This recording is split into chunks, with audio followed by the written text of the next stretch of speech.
Hey everybody, hope you're doing well. This is, of course, Stefan Molyneux from Freedomain, and we have a lot of information to get through with regards to coronavirus, nCoV-19, and I'm going to take your questions. I'm going to provide some updates here, of course, and please let me know how the audio is. Sorry for the late start today, but we do have a lot to get through. So I'll just wait for the room to gather, and we'll get straight into it. Just a reminder, as we're waiting for people to come by and gather in, that the first show that I did was an interview with a friend of mine from Hong Kong. This was January the 26th. January the 26th was my first show on this, and that's a long time before the World Health Organization declared it a pandemic, as it has recently. I was referring to it as a pandemic back in January, and I just, wanted to point out that following this channel has saved some lives, without a doubt, because the world seems to be very far behind the basics when it comes to this stuff.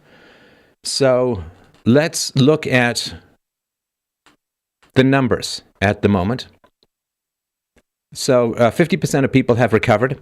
The total confirmed cases, 141,401. Deceased, 5,371. China, of course, with the bulk of those, 80,813, of which 3,176 have died.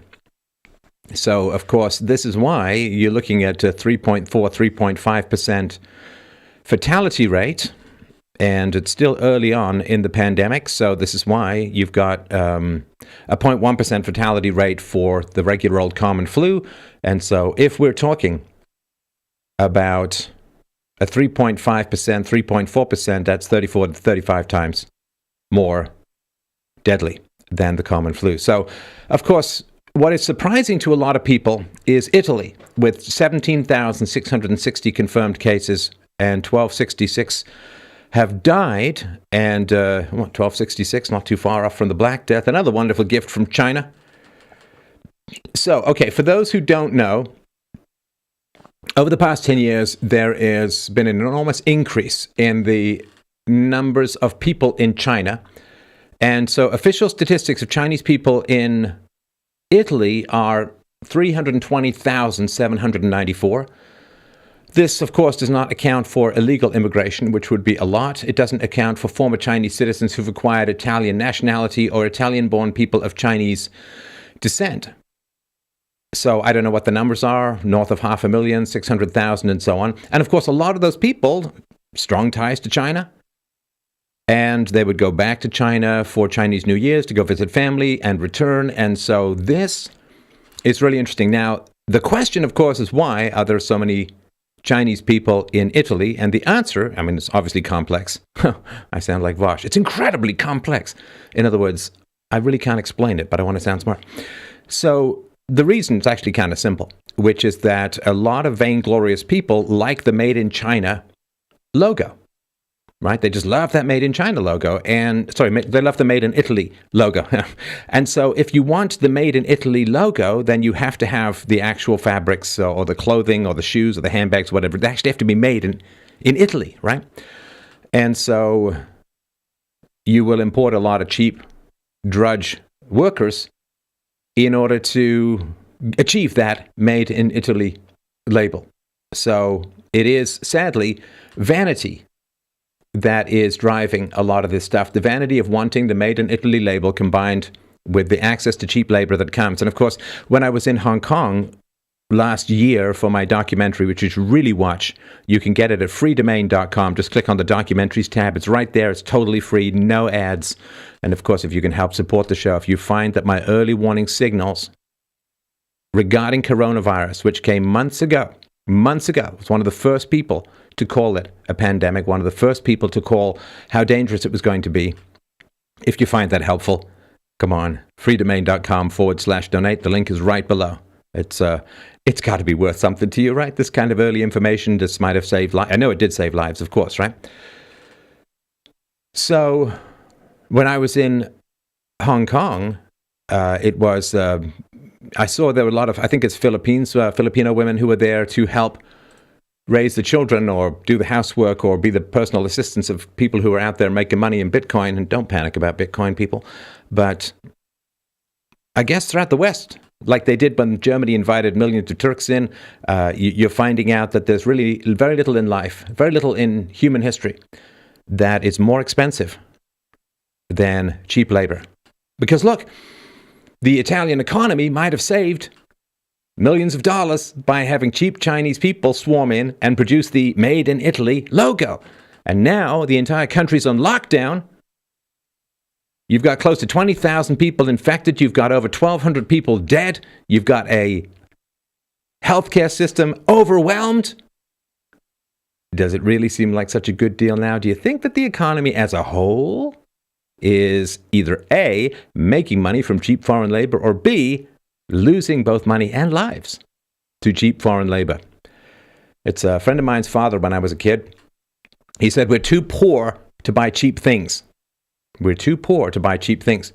And I said, well, what does that mean? Seems kind of counterintuitive, right? What does that mean? Well, of course, what it means is that you have to buy quality because you can't afford to replace things. Nothing is more expensive than cheap things. So this is an important thing to remember. So in America, confirmed 1885, deceased 39. In Washington, 416. In New York, 328. TBD, 256. California, 247. Massachusetts, 108. Colorado, 49. The Diamond Princess cruise ship, of course, 45. Texas, 36. Georgia, 31. Florida, 30. New Jersey, 29. Illinois, 25. Justin Trudeau's wife here in Canada, the Prime Minister of Canada, his wife has been confirmed as positive for coronavirus. Hunter Biden skipped out on a court appearance citing coronavirus. Tom Hanks and his wife have coronavirus, and we're still waiting to hear on Rasim Kassam whether he's going to get his answer or not. I'm sure he's fine. So in Europe, in total, we have 34,200 confirmed, and we have 1,500 deceased. Now, that is, of course, pretty horrifying. So, you can get the rough rule of thumb. So 34,000 is about a third of 100,000. So if you multiply the deceased by 3, then you're going to get about a 4.5% fatality rate. And it's still early. It's still early. I keep telling everyone this. I hope, there's some people say it's peaked. China claims it's under control. We'll see about that as time goes forward. But it's pretty bad. Total in Canada, confirmed 109. I think that's up a little bit from here. And British Columbia, of course, has the most with its high Asian population. Ontario, 37, 46 in BC, 37 in Ontario, 19 in Alberta, Quebec, 7, and empty for the rest. Australia, 156 confirmed, 3 dead. Latin America, 222 confirmed, 2 dead. And that is where things stand from that. The World Health Organization has finally declared it a global pandemic. It's in the about bloody time category. They are, I think, in my view, a very corrupt organization, though still not as bad as the CDC in America. So let's make sure all of that's nice and quiet. All right, so Trump, this is as of today, March the 13th, 2020, 11:19 a.m. Eastern. Trump to declare national emergency to speed virus response. So Trump plans to declare a national emergency on Friday over the coronavirus outbreak invoking the Stafford Act to open the door to more federal aid for states and municipalities, according to 2 people familiar with the matter. Hold a news conference at 3 p.m. Guess that's come and gone. Sorry, I had tech problems setting up. Trump spoke Friday with Emmanuel Macron.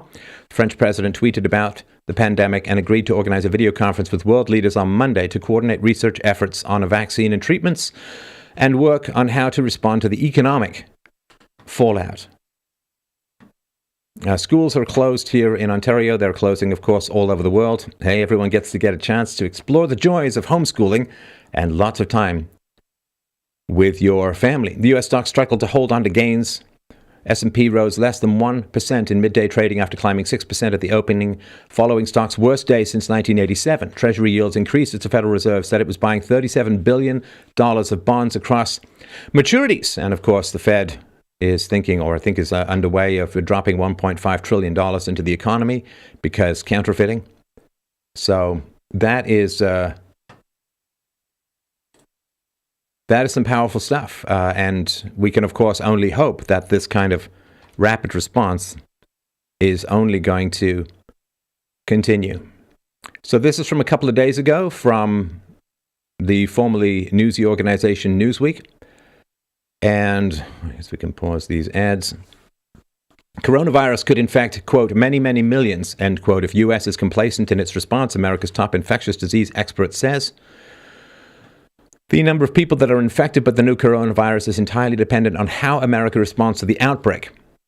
Dr. Anthony Fauci, director of the National Institute of Allergy and Infectious Diseases. He said, if we are complacent and don't do really aggressive containment and mitigation, the number could go way up and be involved in many, many millions. This guy, I quoted him before in a previous show. So he's, I think, pretty legit. Multiple states are experiencing community transmission of the virus. Officials are implementing measures to reduce human interactions, including shutting down large gatherings and closing schools. Large-scale coronavirus outbreaks have occurred in Italy, China, South Korea, and Iran, but Fauci said it was too early to predict what will occur in the United States.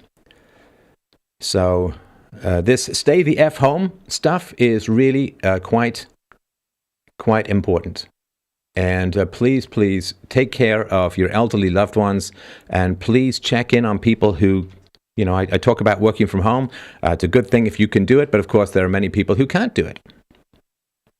Oh, sorry, that's a little, what can I do to change that? Okay, well, it's got all of this clear stuff on the background. Canada's Trudeau announces $1 billion in funding for the healthcare workers dealing with coronavirus outbreak. The funding will help buy masks and other supplies for healthcare workers. And I guess we'll find out what happens with all of that. But as I talked about from the very beginning, when you get a virus of this magnitude, what happens is your healthcare system becomes ground zero for spreading it in some ways. And of course, the people who are responsible for helping people are the ones who get sick the most. All right, coronavirus updates. Every sporting event canceled so far as COVID-19 spreads in the U.S. and Canada. This is from MSN one day ago.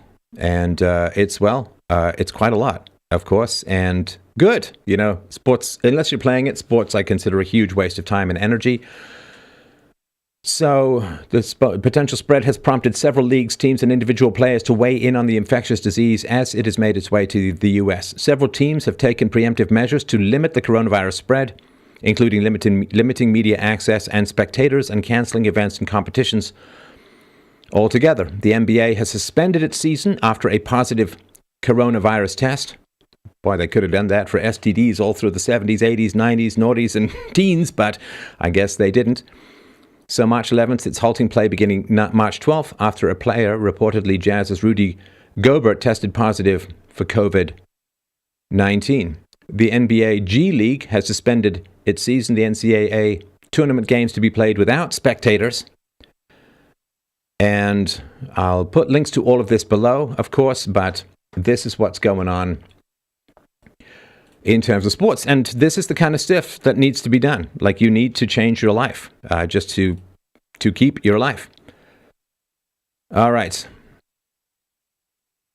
So this is a couple days ago, March 10th, but it was updated on March 13th. So this is important. This is important. Okay.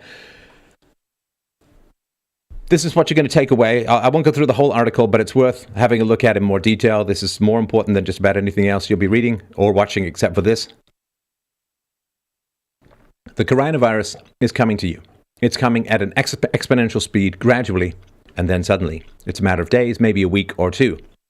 When it does, your healthcare system will be overwhelmed. Your fellow citizens will be treated in the hallways. Exhausted healthcare workers will break down. Some will die.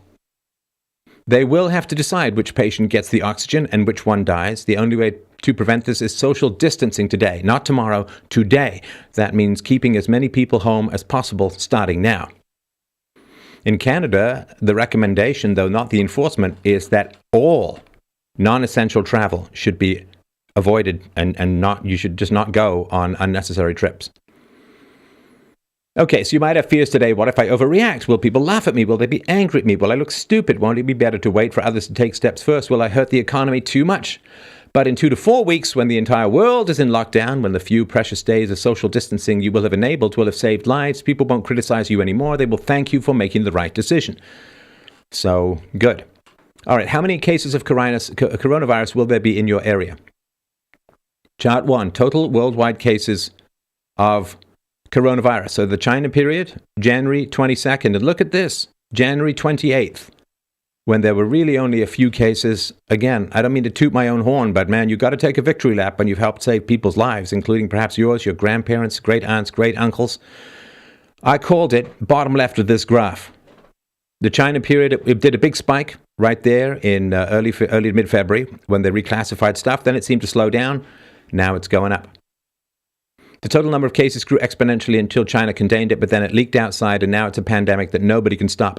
Look at this chart too. Total cases of coronavirus outside of China. January 22nd, almost none. January 28th, again, is when I called it. March 10th, boom. It's close to 40K. This is due mostly to Italy, Iran, and South Korea. You look at this chart 3, coronavirus cases per country, excluding China, South Korea, Italy, Iran, further down. So there's so many cases in South Korea, Italy, and Iran, it's hard to see the rest of the countries, but let's zoom in on that corner bottom right. So this is coronaviruses per country, excluding China, South Korea, Italy, and Iran. And as you can see, the numbers are all doing pretty much the same thing. They're flatter in some places. That's because it's earlier on. There are dozens of countries with exponential growth as of today. Most of them are Western. Daily growth of rate of cases between 3.5 and 3.6. Belgium, Switzerland, United Arab Emirates, Netherlands, France, Austria, Malaysia, Sweden, Greece, USA, Spain, UK, and Norway. Countries beyond this threshold of 40% double cases every 2 days. If you keep up with that type of growth for just a week, this is what you get. These graphs that we can see. So if you want to understand what will happen and how to prevent it, you need to look at the cases that have already gone through this. China, Eastern countries with SARS experience, and Italy. So I'm sorry about the resolution here. I know it's a little fuzzy. I will, of course, provide the link to this below. But in the orange bars here, the daily number of official number of cases in the Hubei province, how many people were diagnosed that day. The gray bars show the true daily coronaviruses. The Chinese CDC found these by asking patients during the diagnostic when their symptoms started. So these true cases weren't known at the time. You can only figure them out by looking at them backwards. The authorities don't know that somebody just started having symptoms. They know when somebody goes to the doctor and gets diagnosed. The orange bars show you what authorities knew, and the gray ones, what was really happening, right? And this is when they say, and I said this was not going to last, right? There's true new cases immediately plummet, but the orange is the important number. All right. We'll skip over China. And so South Korea cases have exploded. Why Japan, Taiwan, Singapore, Thailand, and Hong Kong have not. All of them were hit by SARS in 2003. That's the sudden acute respiratory syndrome. I think it killed about 800 people in Hong Kong. And they all learned from it. They learned how viral and lethal it could be, so they knew how to take it seriously. That's why all of their graphs, despite starting to grow much earlier, don't look like exponentials. Right? So look at Hong Kong in there, Singapore, Japan. They're not going through the roof. And of course, these are also enormously high IQ populations, which is another reason why I knew and say, oh, well, why do you want to study IQ in the world? Well, if China can't contain it, the Chinese people are among the smartest in the world. I mean, I'm not saying the Chinese government is moral. Of course it's not. But the Chinese people are among the smartest in the world. And if they can't contain it, I mean, this is how I covered a number of these outbreaks before, from Ebola to other things, and always said it was never going to be a huge deal, and it wasn't. But this is one of the reasons why you want to study IQ, so that you can figure out if the high IQ population, with the genius engineers and a huge amount of control over the population, because it's a totalitarian state, if they can't contain it, it's a big freaking deal. You know, if The Rock can't open your jam jar, go get a new jam jar, right? Okay, so there's lots of details here about South Korea, which you can get into. So the growth in the growth in Western countries and how bad forecasts of just 1 week look like. Now imagine that containment doesn't happen like in Wuhan or other Eastern countries and you get a colossal epidemic. Let's look at a few cases such as Washington State, the San Francisco Bay Area, Paris, and Madrid. And so here we've got Washington State cases and death rate. Again, you can see up and up and up. Washington State is the US's Wuhan. The number of cases there is growing exponentially. It's currently at 140. And then there's more details there about the mortality rate and, you know, some important and detailed math that's really important. And so by doing some mathematics based on what ran earlier, there's an estimate that there's probably about 1,100 cases in Washington State right now. San Francisco Bay Area. So if you compare tests performed, tests per million citizens, and positive test rate, and then kick that into the America, then you get some pretty alarming numbers, and it's good to be alarmed. You make better decisions when you're alarmed. So France claims 1,400 cases today and 30 deaths using the two methods above.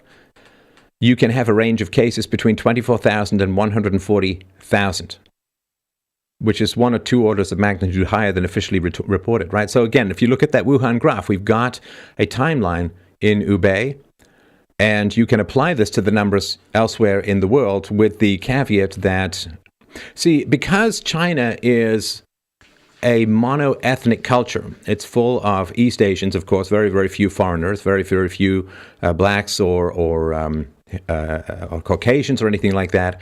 So you have a uniformly high IQ population.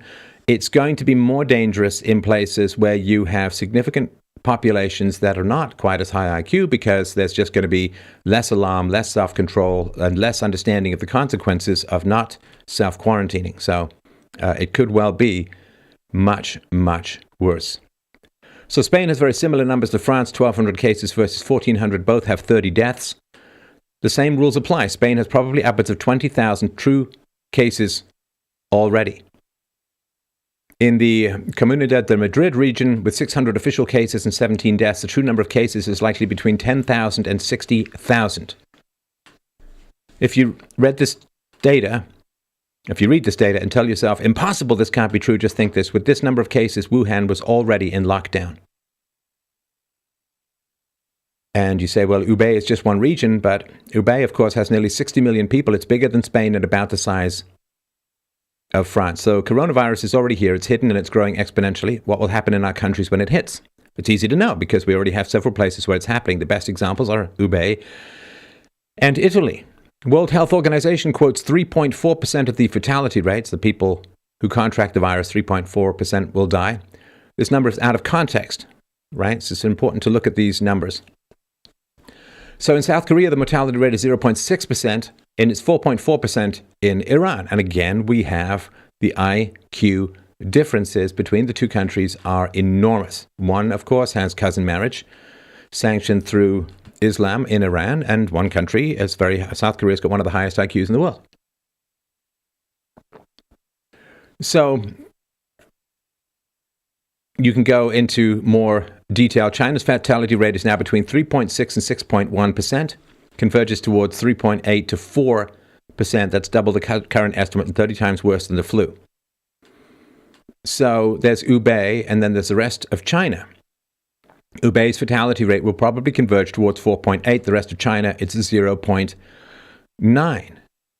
And in Iran, it's going to be far, far higher. Again, it's an IQ issue. And of course, you have people who believe that, some of the Muslim clerics, some of the clerics in Iran are making the most outlandish claims about how you can deal with coronavirus. And of course, the early death rates are not going to reflect the death rates down the road when the system starts to get overwhelmed. There are some people, of course, they require hospitalization. Of the people who require hospitalization, there are those who require intensive care and those who require super intensive care. And you're just going to run out of people who can administer that care. You're going to run out of machines. You're going to run out of beds. You're going to run out of rooms. So you're going to... I hate to say you want to get it earlier, but if you're going to get it and you're at risk, getting it earlier is good, right? So South Korea, total cases, only 0.6%, but deaths per closed cases is a whopping 4.8%. So South Korea is testing everybody. So many open cases, the death rate seems low, and leaving the cases open for longer so they can close cases quickly when the patient is dead. They have a lot of hospital beds, and there might be other reasons. So healthcare system and crisis management are very important. But then, of course, you have a mono-ethnic state. You have a mono-ethnic state. And therefore, what happens is you don't get these endless screams and cries and distractions of racism, and disproportionate benefits, and these people are dying more, and it just gets really, really nuts. And this is just another one of these problems. The Diamond Princess cruise, 706 cases, 6 deaths, and 100 recoveries. Fatality rate will be between 1 and 6.5%. So countries that are well prepared will see a fatality rate of 0.5%, South Korea, and to 0.9%, the rest of China. The rest of China, of course, had the warning of Hubei and Wuhan. So countries that are overwhelmed will have a fatality rate between 3 and 5%. And I personally believe it could go significantly upward from there. So what that means is countries that act quickly can reduce the number of deaths by a factor of 10. And that's just counting the fatality rate. So here's the numbers. About 20% of cases require hospitalization. 5% of cases require the intensive care unit. These are the 3 layers I was talking about. And around 2.5% require very intensive help with items such as ventilators or extracorporeal oxygenation. Worst Dungeons & Dragons monster ever. I did talk about this slide. Best guess epidemiology, US 96 million cases, 4.8 million admissions, 1.9 million ICU, 1 million PPV, and 480,000 deaths. And this is why I have been ringing this alarm bell for many, many months. And you can thank me, and you can, of course, donate to support this show, because I am providing a very essential and very important service. Now, I'll tell you this as well, that, I mean, there are significantly important people who listen to and watch my broadcast. And those people are swinging into action, and the reach of this philosophy show should never, ever be underestimated, right? So ventilators and ECMO, let's go back. That's right, extracorporeal oxygenation. They can't be produced or bought easily. As of a few years ago, the US had a total of 250 ECMO machines. If you suddenly have 100,000 people infected, many of them will want to get tested. Around 20,000 will require hospitalization, 5,000 will need the ICU, and 1,000 will need machines that we don't have enough of today. And that's just with 100,000 cases. A country like the US has only 1% of the masks it needs to cover the needs of its healthcare workers. As I talked about before, if a lot of cases appear at once, there will be masks for only 2 weeks. So let's look at what an overwhelmed healthcare system looks like. Because even if you don't get coronavirus, the healthcare resources that are going to be sucked up by coronavirus are very, very important. And you need to sort of understand that it's going to have splash damage to other people who need help in this. Hospitals in Wuhan have been severely overloaded as thousands of potentially infected individuals seek medical help. I read the situation in Italy. Healthcare workers spend hours in a single piece of protective gear because there's not enough of them. As a result, they can't leave the infected areas for hours. When they do, they crumble, dehydrated and exhausted. Shifts don't exist anymore. People are driven back from retirement to cover needs. A friend of mine's father is coming out of retirement to help out. People who have no idea about nursing are trained to overnight to fulfill critical roles. Everyone is on call always until they become sick because they've got constant exposure to the virus. They don't have enough protective gear. And of course, they're physically exhausted, not eating well.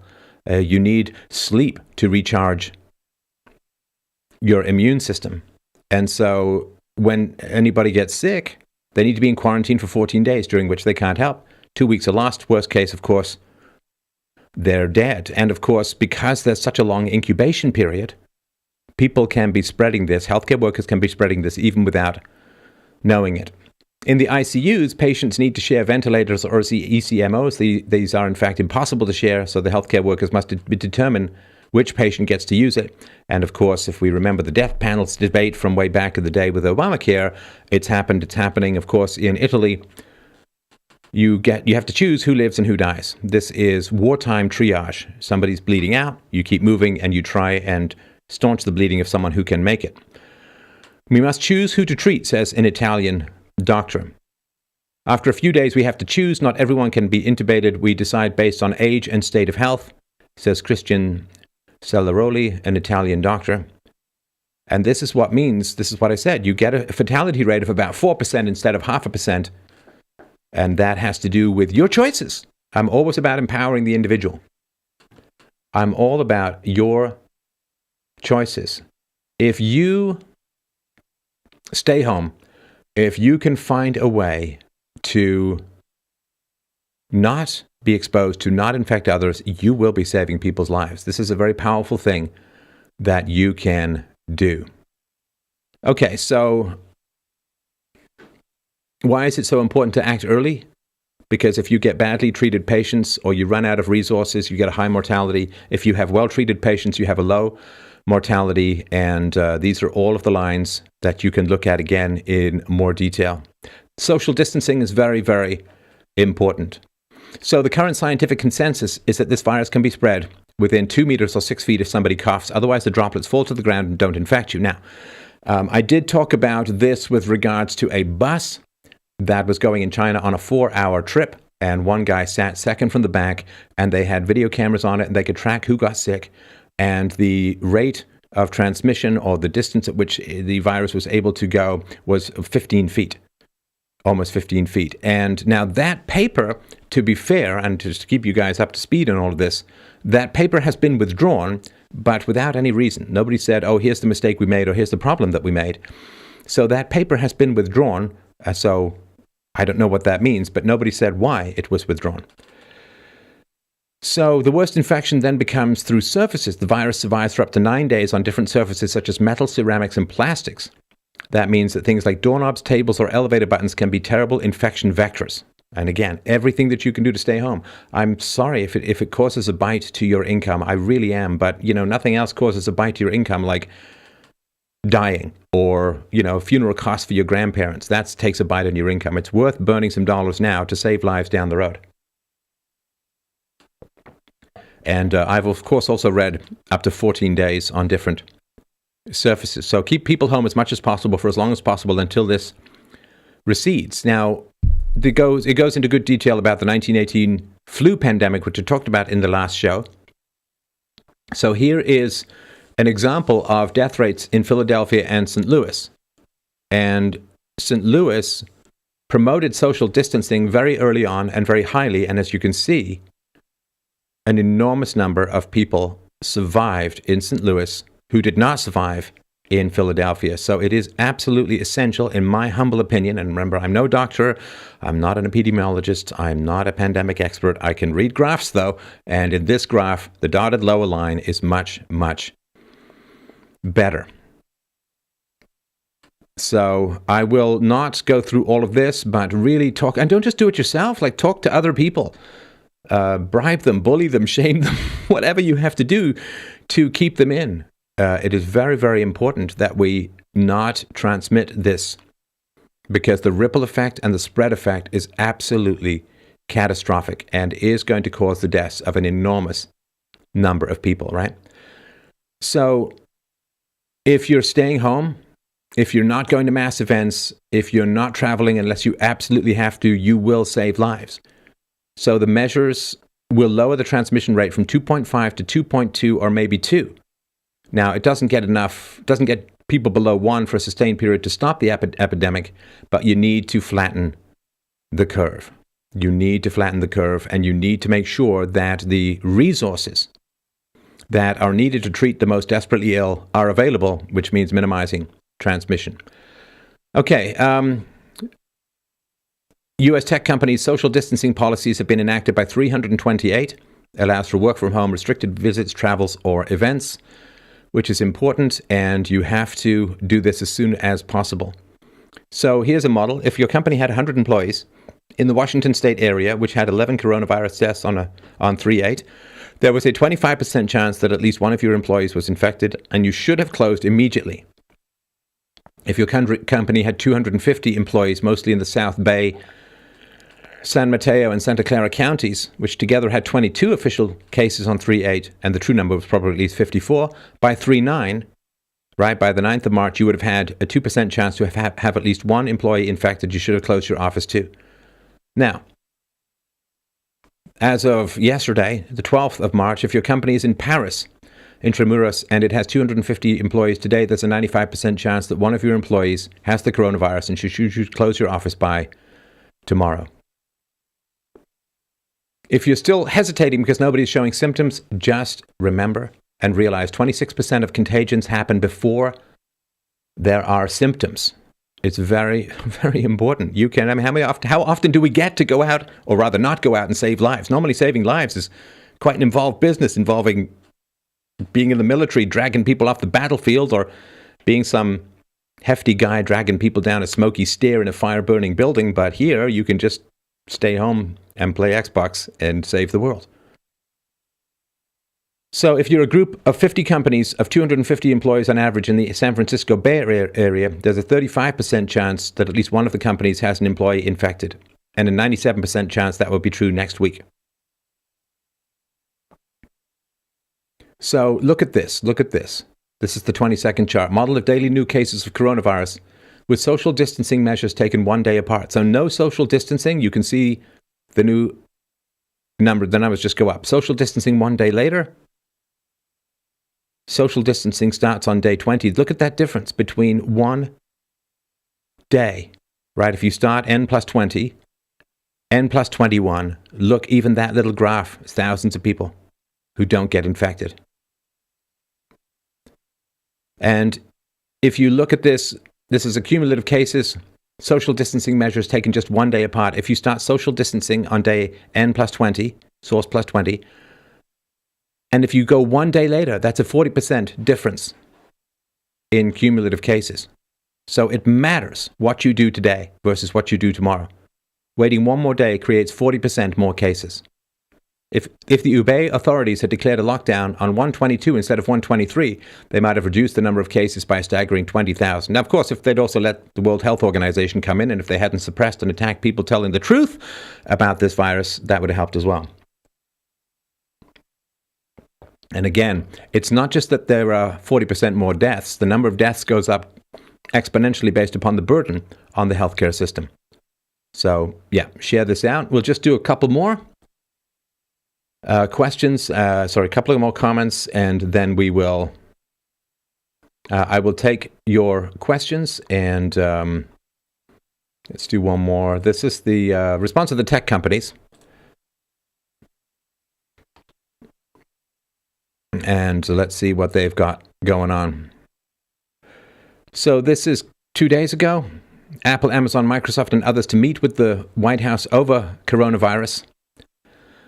With the number of reported cases in the U.S. surging past 100, the Trump administration is increasing its efforts to contain the spread of the virus.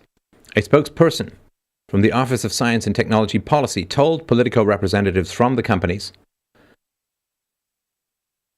will appear in person or via a teleconference to devise a coordinated response. U.S. Chief Technology Officer Michael Kratsios is expecting to head up the meeting. It wasn't clear if the officials from the White House or from other government agencies will take part in the meeting. Since the coronavirus outbreak, technology companies have been taking measures to reduce the impact on operations. Many have limited or banned travel, called off conferences and events, and urged employees to work from home.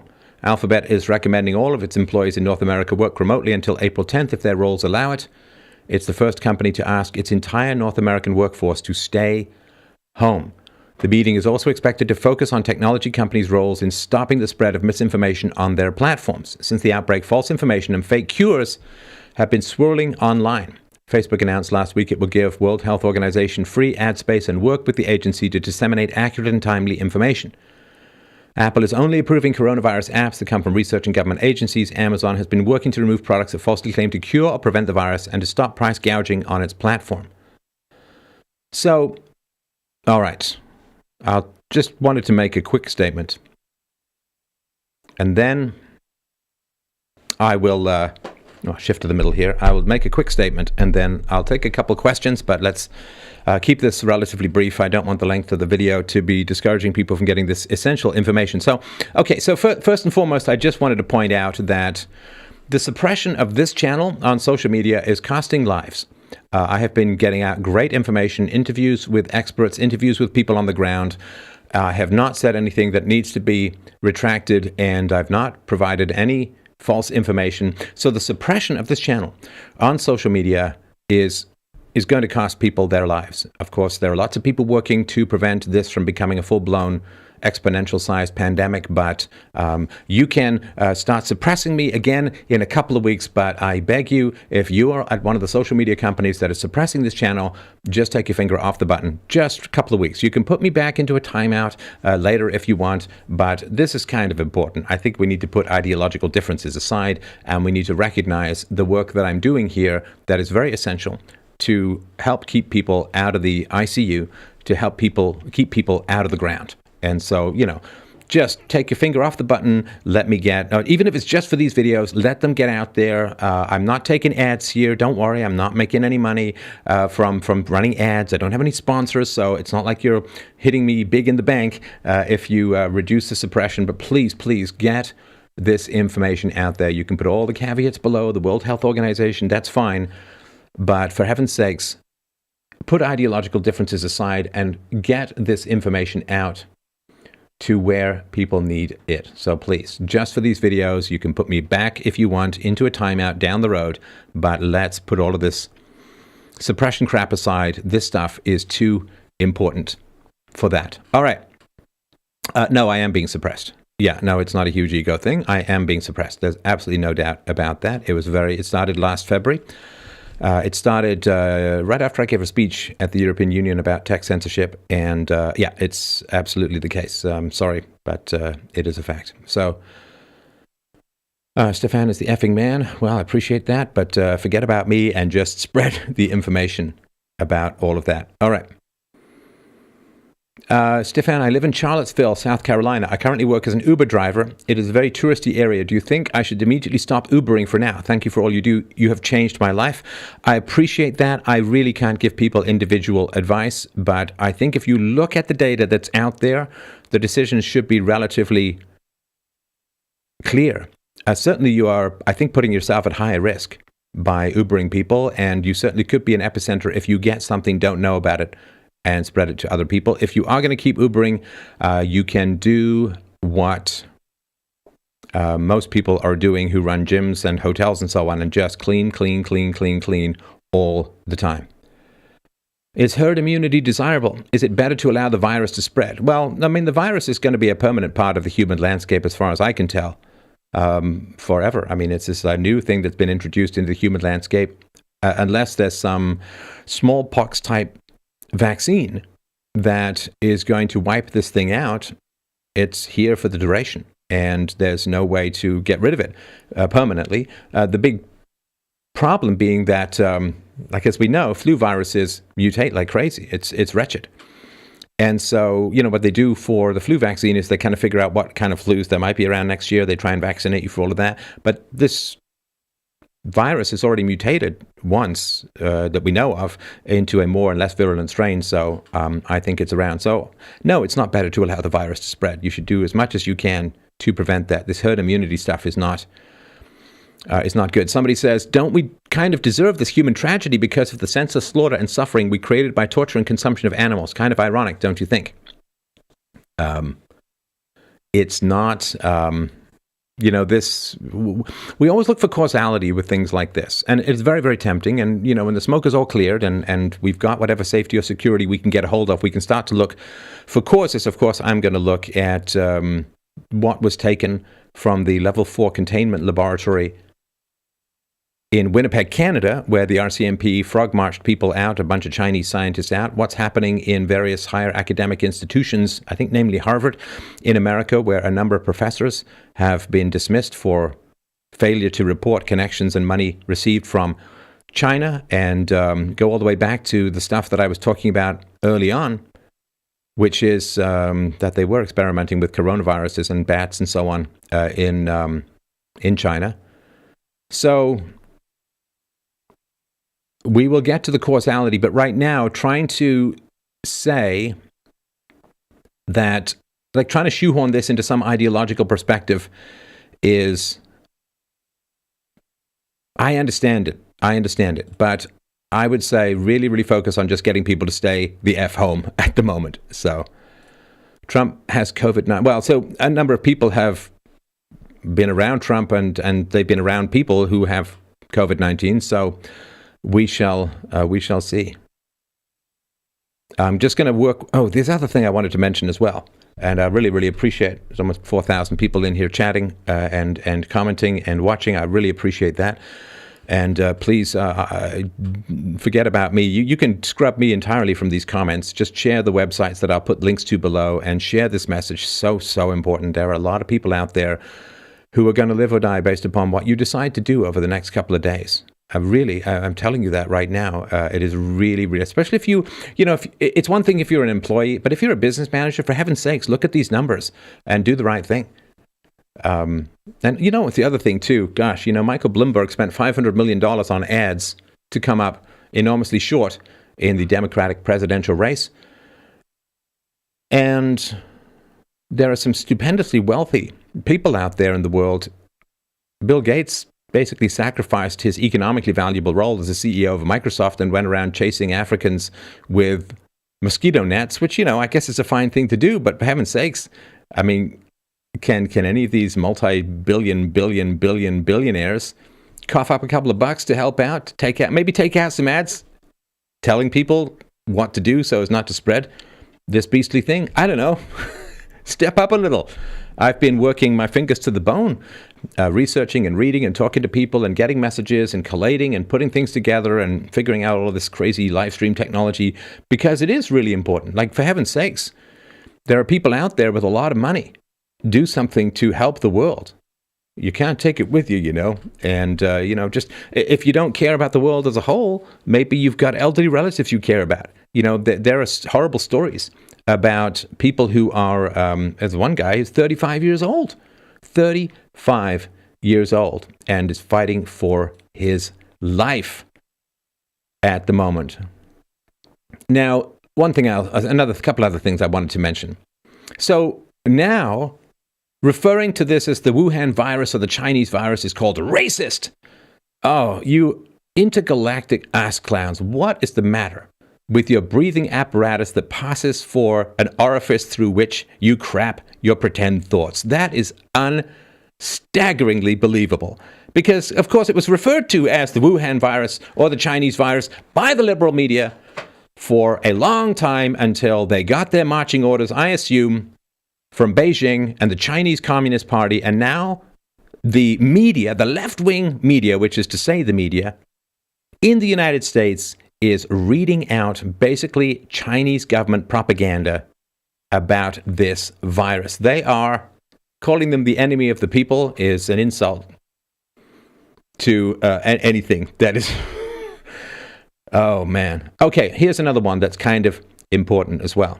Okay, dudes, you've got to recognize this one as well. So the COVID-19 infection may cause testicular damage and male infertility. Chinese experts advised infected male patients to take tests to check semen quality and hormonal levels. So whether the infertility is temporary or permanent, I don't know. There's indications that it's temporary, but that is very important to remember as well. And in Iran, the mass graves for the coronavirus victims are so huge that they can be seen from space. So the official toll of 429 dead is, I assume, vastly lower than the facts. Once the graves are visible from space, you have quite a big death count on your hands. All right, here's another one. Ohio health official estimates that 100,000 people in the state have coronavirus. Ohio Department of Health Director Amy Acton said at a press conference alongside Governor Mike DeWine that given that the virus is spreading in the community in Ohio, she estimates at least 1% of the population in the state has the virus.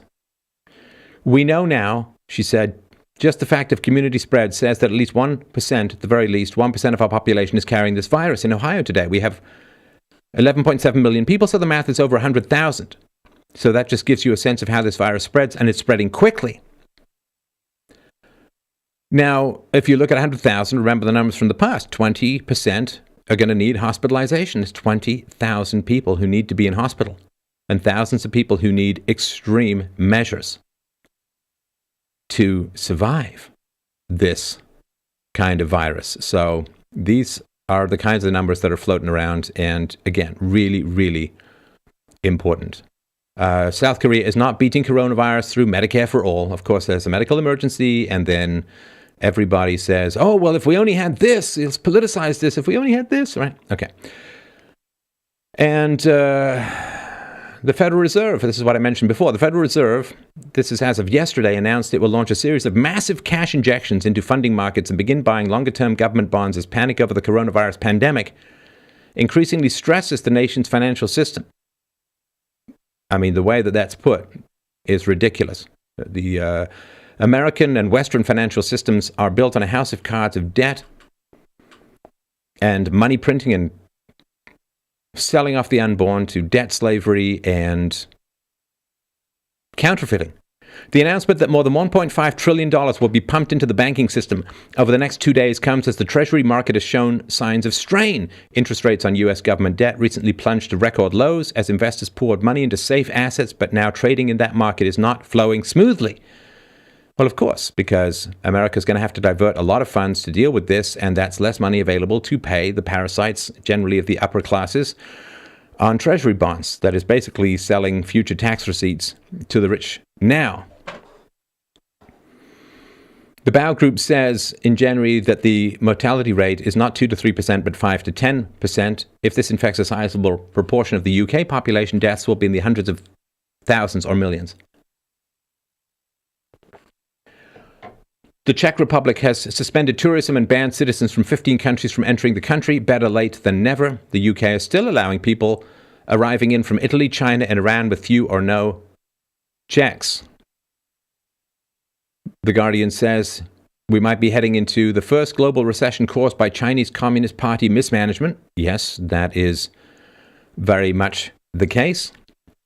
When it comes to Italy, as I mentioned before, this is from the great Scott Horton, March 12th. 2 weeks ago, Italy had 322 confirmed cases. At that point, doctors in the country's hospital could lavish significant attention on each stricken patient. 1 week ago, they had 2,500 cases. And then they could still perform the most basic life-saving functions.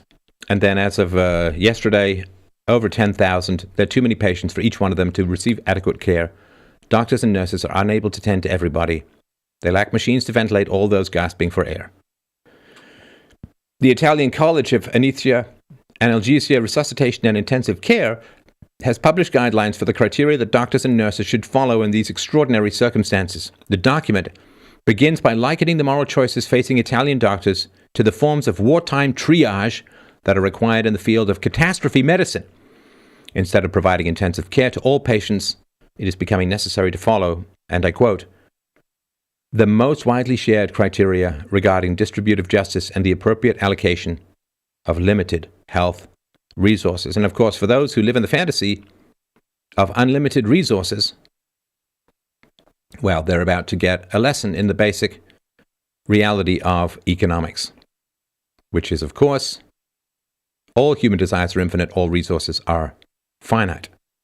China has threatened to cut off its sale of medical and protective gear, which is legal trade, in response to American law enforcement measures to end the criminal conduct of a Chinese entity, because the U.S. has moved to restrict sales of technology to Huawei. And this is the price of relying on a communist dictatorship for your essential medicines. Sidney Watson said, China started a global pandemic. They're now giving loans to poor nations to help fight the disease they unleashed. It's basically the equivalent of starting a fire in someone's house, then selling them buckets of water to help put them out. Gotta love totalitarianism.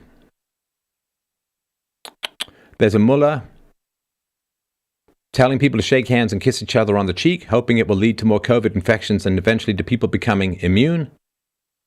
On February the 2nd, the mayor of Florence, Dario Nardella, I believe that's pronounced Nutella, responded to Chinese coronavirus outbreak by launching hashtag Abracio un Chinese. That means hug a Chinese.